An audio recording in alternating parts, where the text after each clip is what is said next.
Hi everyone, Boothany Scared Tano here, the internet's busiest music nerd, and it's time for a review of this new FAKEMINK album, Terrified. This is the sophomore full-length album of rapper-songwriter FAKEMINK, formerly known as 9090 Gate. And it's not only one of the most anticipated records of the year, but a bit of a make-or-break moment for the UK rap scene that he represents so proudly. For several years now, this guy has been building a really healthy underground buzz, and is kind of putting all of his chips on this album here. But in some ways, I kind of wonder whether or not the wind has been taken out of FAKEMINK's sails before this record even got the chance to drop, because fans and detractors alike have had a fair amount of criticism for some of the statements and attitudes he's been showcasing in various interviews, whether he's predicting he'll be making films in the next 10 years, which have made some wonder whether or not he's actually in the creative lane that he wishes he was in, or in this widely talked about Zane Lowe conversation where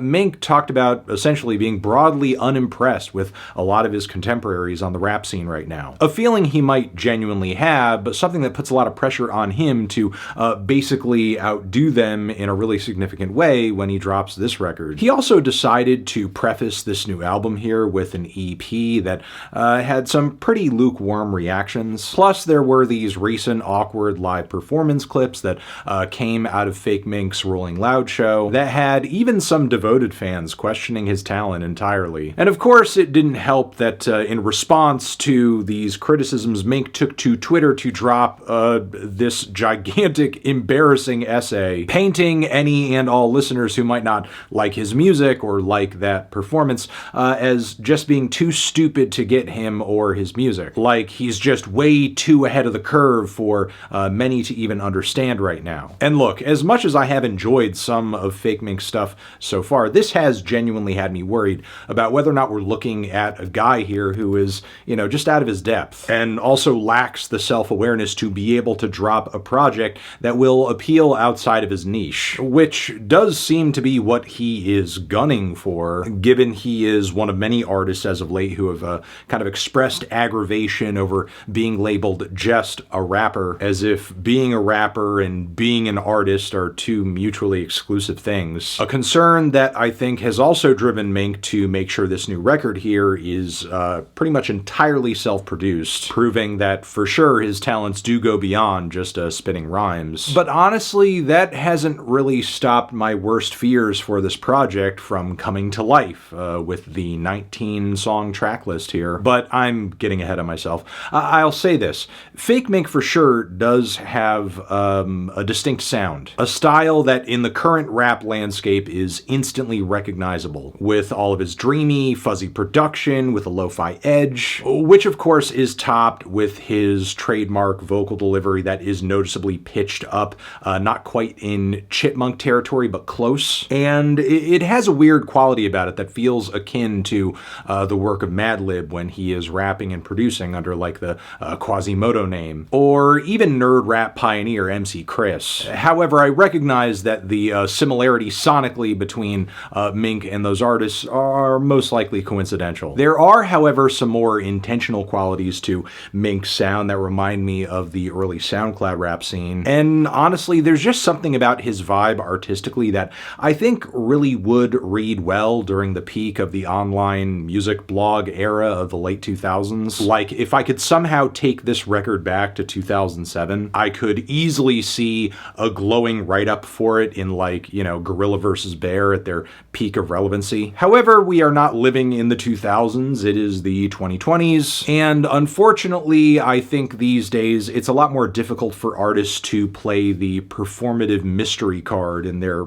careers for too long, because the internet's constant demand for exposure, access, and content pretty much blasts a floodlight onto anything it touches. And because of that, I think Terrified here is kind of becoming Mink's Emperor Has No Clothes kind of moment. Because while I do think this album has a personality to it, as well as some highlights with some memorable hooks, as well as synth leads or beats in the production, be it either on Like a Virgin, Hard Candy, Wrong Relief. There's also Tell Me What You're Missing, which I think is the closest thing you're gonna get on this record to a feel-good anthem. There's also 51 TTASHPEL Pony Ave, which to me has echoes of early Lil B Clams Casino collaborations, with some Julia Wolf vocals, I believe, crooning in the background underneath Mink's rap verses and gently buzzing 808s. But as much as I appreciate these moments on the album, there are just as many others where I think Mink sounds kind of a little far outside of his comfort zone, or just confirms the allegations that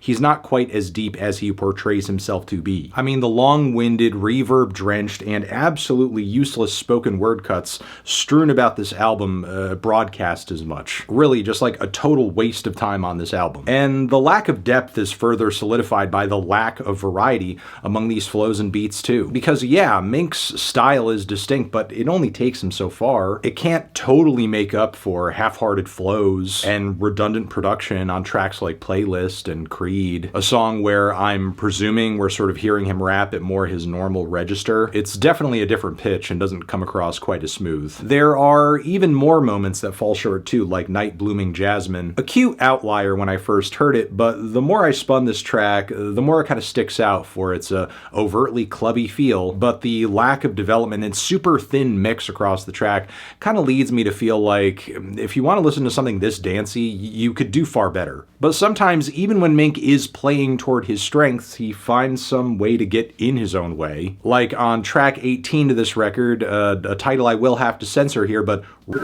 Angel. It's a shame because musically, vocally, I would even say lyrically, this is one of the more emotive songs on the record. But frankly, what a stupid way to title this track. And no, I don't care about whatever debate might kind of outpour into the comments about, like, you know, the French origins of the word. Like, we can hear how it's being said on the track and understand what other contexts this word has meaning in. I mean, you know, put it on a playlist for someone you like and see what happens. And look, there are other tracks on this album where I can admire the fact that Mink does share some genuine feelings of love and fear, sadness, egotistical joy, even nostalgia for the earliest points of his career. He definitely wears his heart on his sleeve in a way that I think a lot of his contemporaries are afraid to, but he rarely digs deep enough on any of these tracks to really turn any of these feelings into a profound statement or thought, which is not a place you want to be in on a record that already is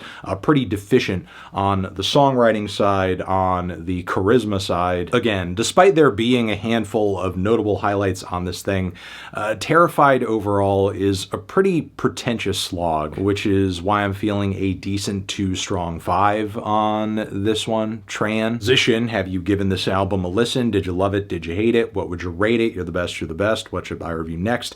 Hit the like if you like. Please subscribe and please don't cry. Hit the bell as well. Over here next to my head is another video that you can check out. Hit that up or the link to subscribe to this channel. Anthony Fantano, FAKEMINK, forever.